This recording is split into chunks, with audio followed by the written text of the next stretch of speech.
Assalamualaikum warahmatullahi wabarakatuh. Di sini saya akan menerangkan tentang karakteristik anak kebutuhan khusus. Dan yang pertama di sini ada karakteristik anak tunanetra. Anak tunanetra adalah anak-anak yang mengalami kelainan atau gangguan fungsi penglihatan yang dinyatakan dengan tingkat ketajaman penglihatan atau visus centralis di atas 20 atau 200 dan secara pedagogis membutuhkan layanan pendidikan khusus dalam belajar di sekolah.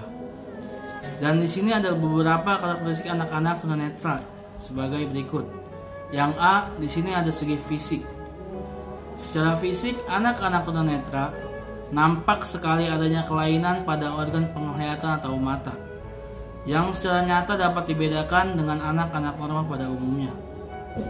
Hal ini terlibat dalam aktivitas mobilitas dan respon motorik yang merupakan umpan balik dari stimuli visual.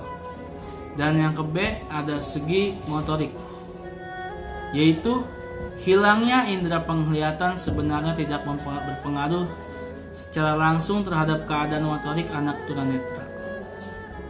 Tetapi dengan hilangnya pengalaman visual menyebabkan tunanetra kurang mampu melakukan orientasi lingkungan, sehingga tidak seperti anak-anak normal. Anak tunanetra harus belajar bagaimana berjalan dengan aman dan efisien dalam suatu lingkungan dengan berbagai keterampilan orientasi dan mobilitas.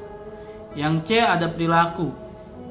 Kondisi tunanetra tidak secara langsung menimbulkan masalah atau penyimpangan perilaku pada diri anak. Meskipun demikian, hal tersebut berpengaruh pada perilakunya.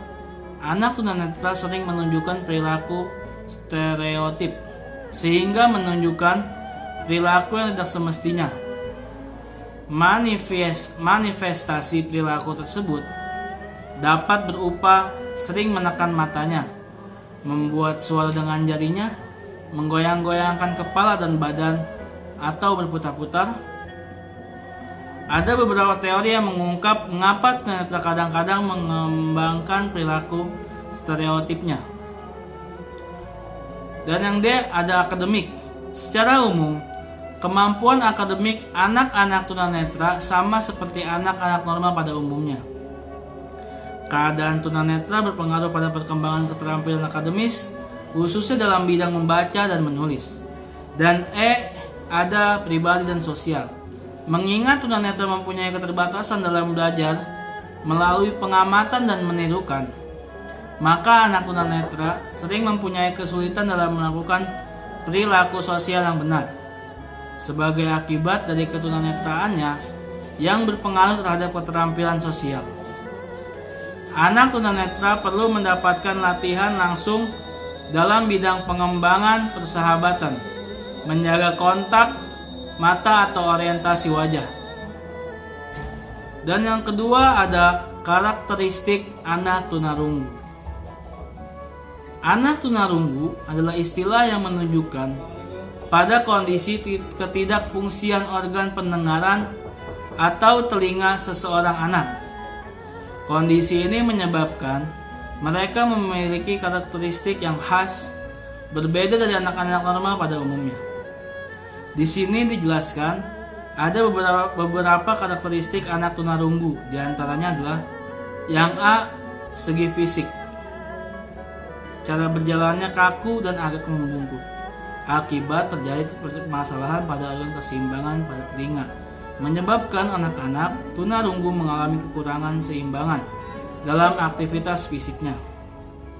Yang B ada segi bahasa, yaitu miskin akan kosakata, sulit mengartikan kata-kata yang mengandung ungkapan atau idiomatik. Yang tiga, tata bahasanya kurang teratur. Dan C di sini ada intelektual. Kemampuan intelektualnya normal pada dasarnya. Anak-anak tunarunggu tidak mengalami permasalahan dalam segi intelektual.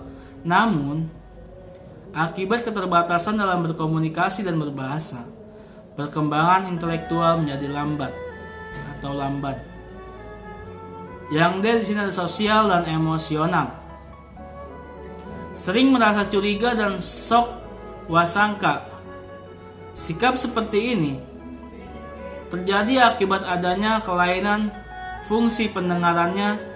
Mereka tidak dapat memahami apa yang dibicarakan orang lain, sehingga anak-anak tunarunggu menjadi mudah merasa curiga.